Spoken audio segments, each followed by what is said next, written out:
Selamat datang di Pau Channel, saluran berita orang-orang soleh. Pau Channel, saluran kebanggaan kita semua. Sebelum menginjak kisah berikut, silakan tekan tombol subscribe dan like, agar tidak ketinggalan info berikutnya. Terima kasih.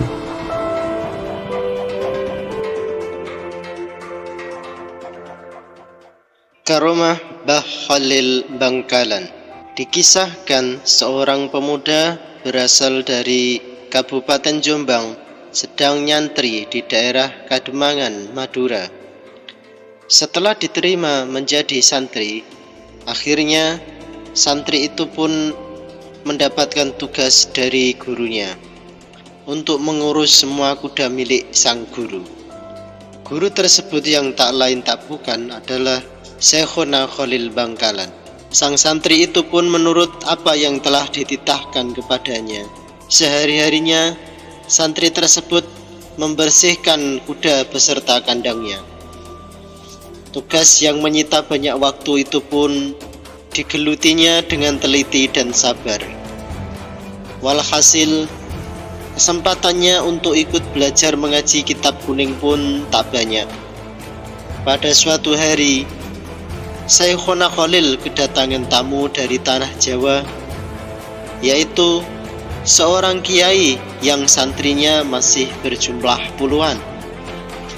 Setelah diajak duduk sambil menikmati suguhan, tamu itu pun mengutarakan keperluannya kepada tuan rumah yang mulia. Mbah Khalil, niat saya yang pertama datang ke sini adalah untuk bersilaturahim. Dan yang kedua, hendak menikahkan putri saya. Berhubung dia sudah dewasa, kiranya patut saya carikan jodoh.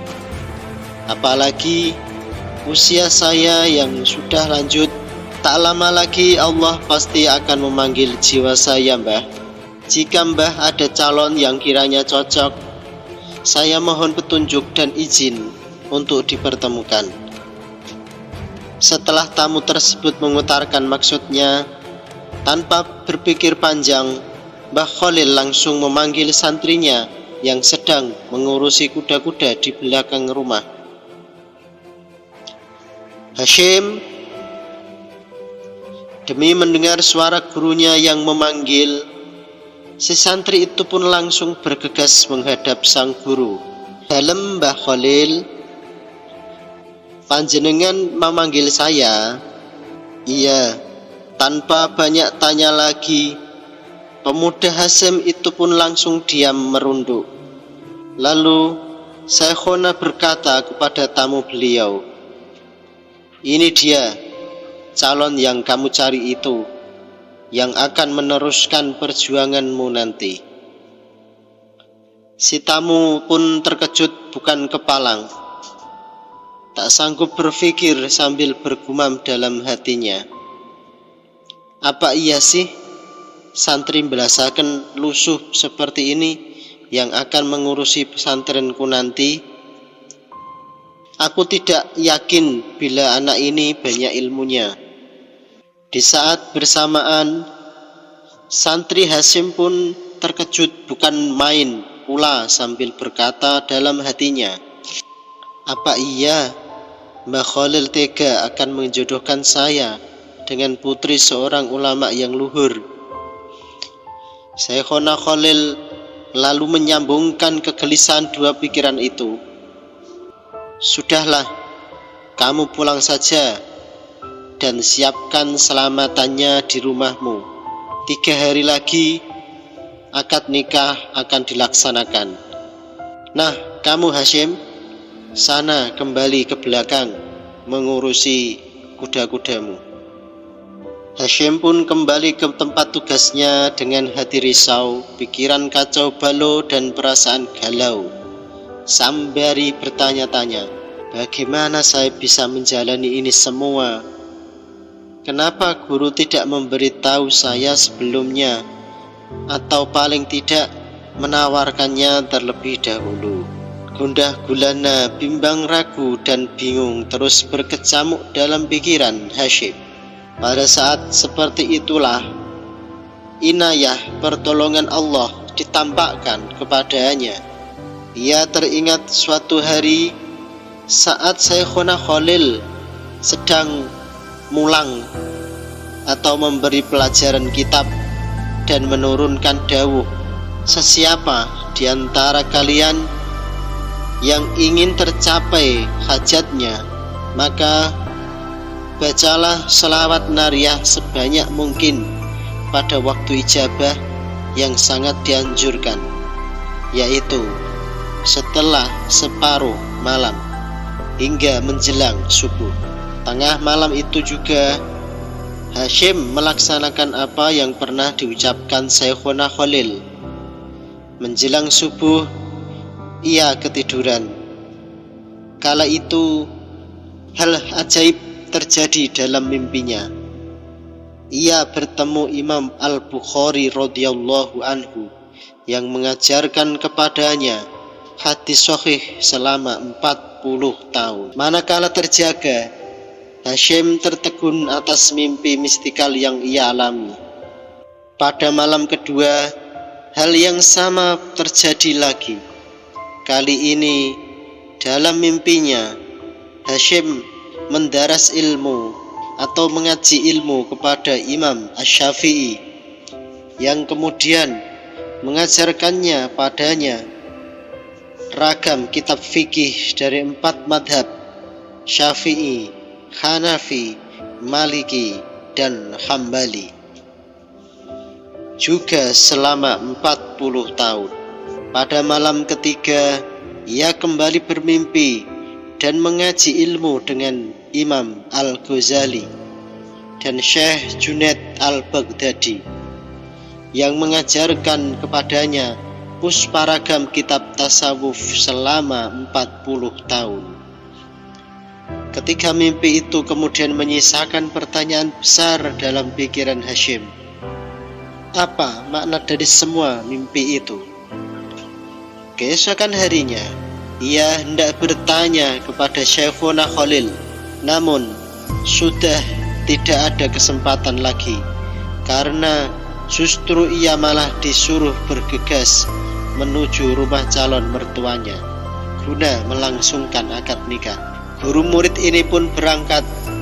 Setiba di tempat tujuan, akad nikah langsung digelar. Sejak kedatangan hingga kemudian hendak pulang, Syekhuna sama sekali tidak berkata apapun kecuali saat akan berpamitan. Hasyim, kamu jangan nyelawang-nyeleweng ya. Ibadah ikut yang dicontohkan Nabi Shallallahu Alaihi Wasallam melalui ulamanya, dan ikutilah ulama Allah agar selamat. Allah pasti bersamamu. Injih Mbah, sendika dawuh, jawab Hasyim dengan tutur kata yang lembut. Sementara kepada mertua Hasyim, Syekhuna Khalil bertitah, sampean ndak usah ragu dengan keilmuan Hasyim. Dia itu sudah mengaji 120 tahun lamanya. Mendengar hal tersebut, mertua Hasyim dan semua hadirin yang hadir di situ nampak kebingungan dengan kata-kata Mbah Khalil tersebut. Santri yang baru saja menikah di hadapan mereka itu belum lagi mencapai usia 50 tahun, tapi Mbah Khalil mengatakan sudah mengaji 120 tahun lamanya. Sejalan dengan kebingungan hadirin, Hasyim pun juga tak kalah bingungnya. Bagaimana mungkin gurunya tahu perihal mimpi mistikalnya 3 hari yang lalu itu? Seolah tak peduli dengan semua itu, Syekhuna Khalil pun kembali ke Bangkalan. Esok harinya Hasyim pun diuji oleh sang mertua. Ia ingin membuktikan sealim apakah menantu yang dijagokan gurunya itu. Ujian membaca kitab pun dihelat di masjid pesantren.